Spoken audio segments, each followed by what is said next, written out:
आज़ादी के अमृत महोत्सव के तहत द कम्युनिकेटर्स प्रस्तुत करते हैं पॉडकास्ट कहानियों की एक श्रृंखला। अगले 75 दिनों तक हम सुनेंगे 75 स्वतंत्रता सेनानियों की कहानियां। दोस्तों, आज की कहानी है गोविंद वल्लभ पंत की अदिति जैन की आवाज में। अपने संकल्प और हिम्मत के लिए मशहूर पंत जी का जन्म 10 सितंबर 1887 ईस्वी वर्तमान उत्तराखंड राज्य के अल्मोड़ा जिले के खोट धामस नामक गांव में ब्राह्मण परिवार में हुआ था। इस परिवार का संबंध कुमाऊं की एक अत्यंत प्राचीन और सम्मानित परंपरा से है। पंतों की इस परंपरा का मूल स्थान महाराष्ट्र का कोंकण प्रदेश माना जाता है और इसके आदि पुरुष माने जाते हैं जयदेव पंत। ऐसी मान्यता है कि 11वीं सदी के आरंभ में जयदेव पंत तथा उनका परिवार कुमाऊं में आकर बस गया था। गोविंद वल्लभ पंत जी का मुकदमा लड़ने का ढंग निराला था।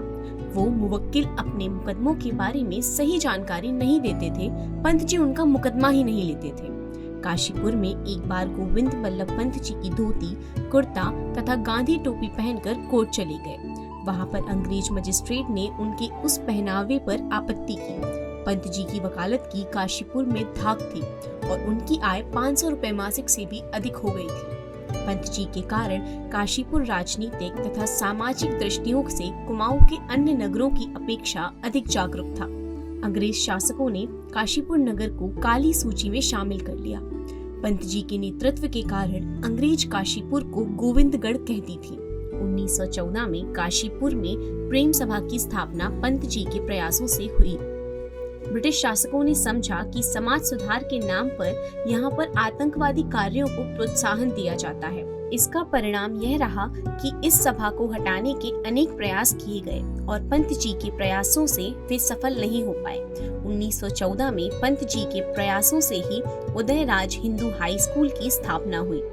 राष्ट्रीय आंदोलन में भाग लेने के आरोप में ब्रिटिश सरकार ने उस स्कूल के विरुद्ध डिग्री दायर कर नीलामी के आदेश जारी कर दिए। जब पंत जी को इस बात का पता चला तो उन्होंने चंदा मांगकर इसको पूरा किया। भारत रत्न सम्मान उनके ही काल के आरंभ में किया गया।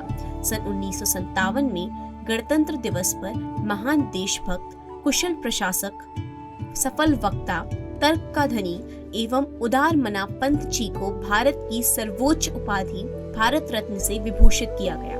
आज उनकी याद में उनके जन्म स्थान पर एक स्मारक का निर्माण किया गया है। पंडित पंत को उत्तराखंड के लोग गोठी पोड़ जीव कहकर भी पुकारते हैं, क्योंकि पंत जी का जन्म अपने ननिहाल के गोठ यानी जो स्थान मवेशियों के लिए बनाया जाता है वहां हुआ था।